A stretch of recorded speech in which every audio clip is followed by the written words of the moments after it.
Makan Konate siap dinaturalisasi. Sinteyong akan duetkan Makan Konate dengan Jordi Weman di lini tengah.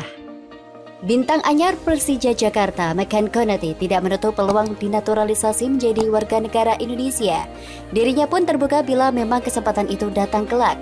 Konate memang menjadi amunisi baru untuk Persija di putaran kedua Liga 1 2021-2022. Meski begitu, dia sejatinya bukanlah orang baru di sepak bola Indonesia. Sebab pemain asal Mali sudah mencicipi berbagai klub besar Indonesia antara lain Barito Putra, Persib Bandung, Arema FC, dan Persebaya Surabaya. Lama melintang di kancah sepak bola Indonesia, Makan Konate jatuh hati kepada Nusantara. Dia menaruh hasrat bila suatu saat nanti bisa membela timnas Indonesia. Namun bukan perkara mudah bila nantinya Makan Konate dinaturalisasi, sebab dia memang sudah pernah dipanggil untuk timnas Mali tahun lalu.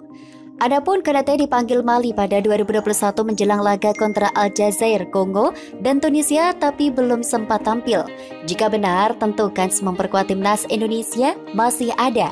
Kalau ada alasan dan rezekinya, pasti bisa menjadi WNI. Sebelumnya juga pernah diproses, kata Makan Konate dikutip dari kanal YouTube Atep TV. Namun saya dipanggil ke Mali. Kalau ada kesempatan untuk menjadi WNI, tidak ada masalah, sambung pahlawan Persib Bandung saat menjuarai ISL 2014 tersebut.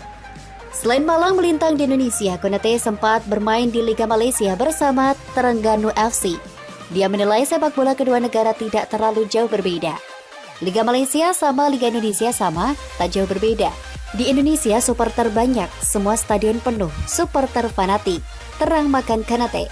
Kalau di Malaysia supporter tidak merata, tapi di Malaysia banyak tim punya training ground. Lebihnya sama, tak beda jauh. Pungkasnya, saya ingin duetkan Konate dengan Jordi Weman. Jordi Weman dipastikan mau membela timnas Indonesia. Hal itu dipastikan oleh anggota Komite Eksekutif PSSI, Hassani Abdul Ghani. Kemarin saya kontak dia sudah oke. Tinggal orang kami nanti akan bicara dengan manajer dia. Jadinya sekarang kami dalam tahap untuk berbicara dengan manajernya Jordi. Kan kalau di sana pemain profesional semua bicara dengan manajernya, kata Hassani kepada Kumparan Jumat 4 Maret. Saat ini Weman masih berusia 22 tahun sehingga ada kekhawatiran akan terhalang membela timnas Indonesia karena restu orang tua.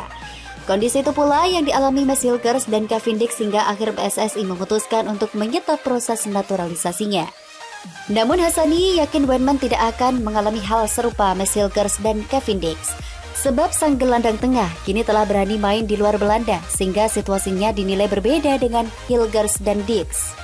Saya tidak melihat itu Jordi Weman terkendala restu orang tua karena dengan fakta bahwa sekarang dia bermain di luar Belanda, jadinya sudah berbeda kan? Jelas Hassani. Weman telah membela Luzern sejak 2019-2020 meski saat itu masih berstatus pinjaman dari klub Belanda FC Dordrecht. Musim ini adalah musim perdananya bermain bersama pemain permanen bekas klub Kurniawan Dwi Yulianto itu. Menurut data Transfer Market, Weman telah bermain 16 kali di Liga Swiss 2021, 2022 dan 13 kali menjadi starter.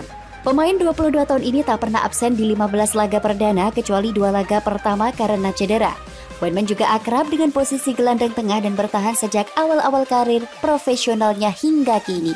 Selain Weman, PSSI juga tengah menjajaki naturalisasi Emil Audero. Kiper Sampdoria itu tengah mempertimbangkan untuk menerima tawaran naturalisasi dari PSSI dengan meminta waktu untuk memberikan jawaban selama sepekan ke depan. Sejauh ini, Hassani mengaku telah mengirimkan 3 dokumen kepada Kementerian Pemuda dan Olahraga terkait proses naturalisasi. Ketiga pemain tersebut adalah Sandy Walsh, Jordi Amat, dan Saint Petinema.